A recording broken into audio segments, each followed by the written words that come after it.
Donc, nous allons prier et commencer le cours. Père, dans le nom de Jésus-Christ de Nazareth, nous rentrons dans tes parvis avec louange et adoration. Nous sommes reconnaissants pour ta bonté et ta miséricorde. Nous nous prosternons devant ton trône et nous proclamons ta seigneurie sur nos vies et sur nos destinées. Merci Saint-Esprit de Dieu. Merci Saint-Esprit de Dieu. Merci Saint-Esprit de Dieu. Saint-Esprit de Dieu, conduis-nous avec ton véhicule dans les profondeurs du Père et révèle-nous les mystères. Enseigne-nous les choses cachées. Belli condele vaduele kinzo malingre ndomarus. Jandele nani zabra dove la guido sobradi. Saint-Esprit de Dieu. Zorine lembranon talibara degedus beredon zamina barum tetea kero zenema e barade gabaduzo brendo zenema e kerevenus e bradungele e capanado e lumbre suva e legedenzo.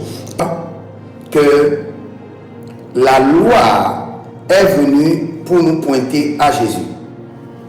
Les prophètes sont venus pour nous pointer à Jésus. Et quand Jésus-Christ est venu, il est maintenant le symbole, la personnalité ou la personnification de l'accomplissement de la loi et des prophètes.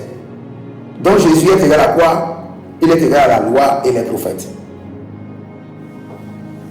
Et étant lui-même un prophète, étant lui-même Dieu. Parce que je dis s'il est prophète, je ne dis pas qu'il est Dieu, là c'est grave.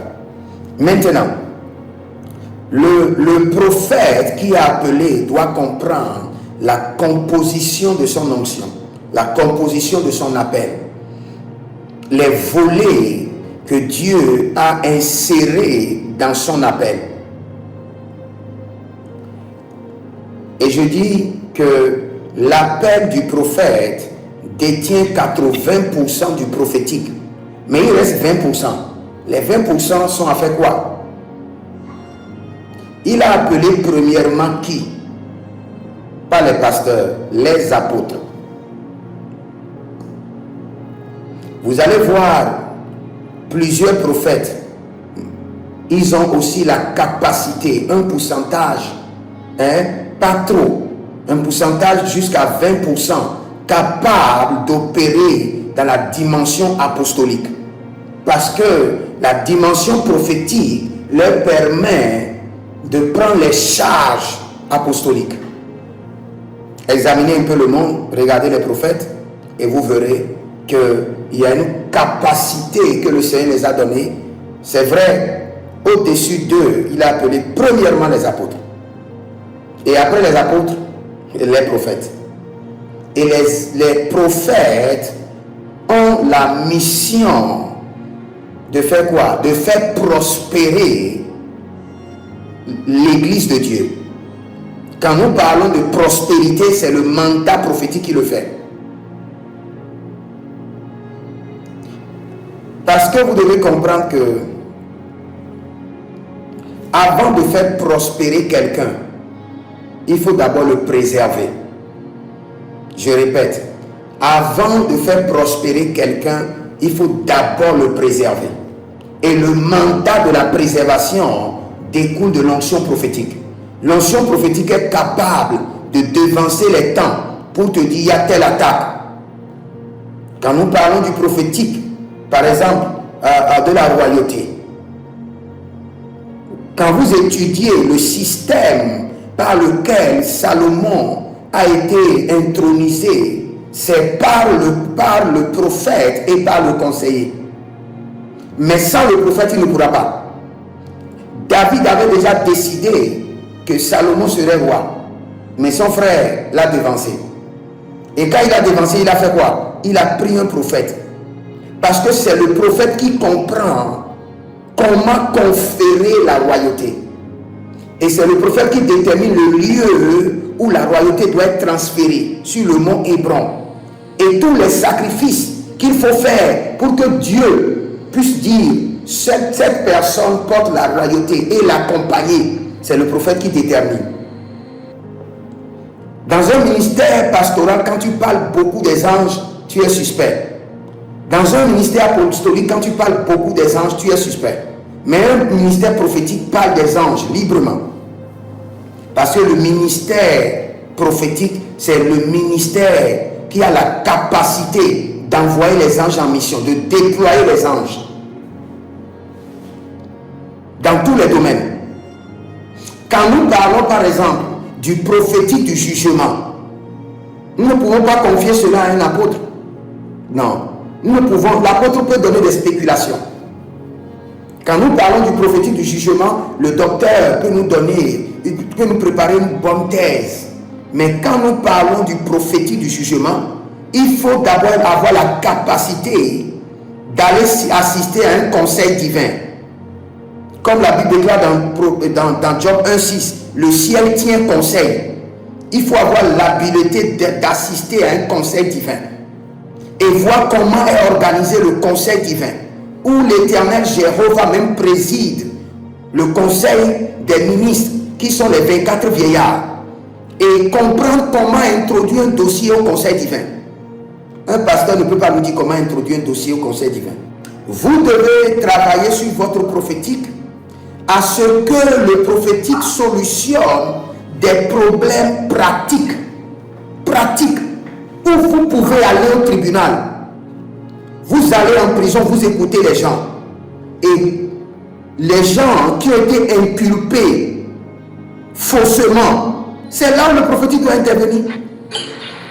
Le prophète doit intervenir dans l'Éternel, notre Dieu est le juste juge. Le prophète doit intervenir dans le règne de la justice, où vous pouvez dire avec clarté, telle personne n'est pas inculpée. Voici celui qui est inculpé, voici les preuves. Et quand le policier, l'agent de la justice vérifie, vérité indiscutable. Vous savez pourquoi nous ne sommes pas respectés? C'est parce que nos prophètes sont devenus des philosophes. Les prophètes au sein de l'église ne doivent pas être des philosophes avec de grandes théories. Nous sommes sur la terre. Démontrez votre prophétique et trouver des solutions claires. La précision prophétique, le département de la précision prophétique et de toutes ces branches de prophétique qui solutionnent. Regardez, aujourd'hui on nous parle du sida. Les scientifiques sont à l'œuvre. On nous parle du choléra. Les scientifiques sont à l'œuvre. Où sont les prophètes? On nous parle de réchauffement climatique. Les scientifiques sont à l'œuvre. Où sont les prophètes? Ah, vous allez me dire que ça ne concerne pas les prophètes? Non, ça concerne les prophètes. Ne me dites pas ça. Ça concerne les prophètes. Si votre Dieu ne peut pas régler les problèmes de la nature que lui-même il a créé, donc il ne peut pas régler votre problème. Que personne ne dise qu'un prophète ne peut pas donner avec précision des solutions sur le réchauffement climatique. Aujourd'hui, je vous dis la vérité. Même quand vous discutez avec les présidents, ils sont au bout du souffle par rapport au terrorisme. Ils peuvent rien. Le terrorisme dépasse aujourd'hui la compétence de tous les gouvernements. Parfois, ils en discutent du matin jusqu'au soir sans avoir de solution. Le prophétique qui voit dans le règne de l'esprit ne pourra pas solutionner cela. Oui, c'est parce qu'il manque des prophètes qui veulent dire, bon, nous allons nous focaliser sur cela, étudier, poser la question au Seigneur et faire sortir le prophétique du terrorisme, qui règle le terrorisme, qui peut gérer le terrorisme, qui peut montrer clairement comment le financement quitte de telle banque à telle banque, de comment on peut bloquer. C'est ce qu'on appelle le prophétique. Tu vois dans le spirituel, tu amènes le rapport au physique et le physique utilise pour résoudre. Je suis seulement dans la précision prophétique. Dans la précision prophétique, il y a plus de 1000 branches du prophétique dans la précision prophétique. Nous parlons des 80% du prophétique. Je vous dis que les 80% du prophétique qui se trouve dans l'appel du prophète, c'est pour travailler minutieusement et profondément dans l'orientation des destinées. Avec précision, tu orientes les destinées. Quelqu'un veut faire une formation et seulement on lui prend, on lui donne, ou bien parce qu'il aime, parce qu'il aime, il prend. C'est pas parce qu'il aime que ça fait partie de sa destinée. Tous les hommes sont sous manipulation. Tous les hommes. Quand nous parlons de la manipulation, aucun homme, même l'homme le plus moins, est manipulé. La plupart des choses que nous aimons contribuent à nous égarer de Dieu et à nous détruire.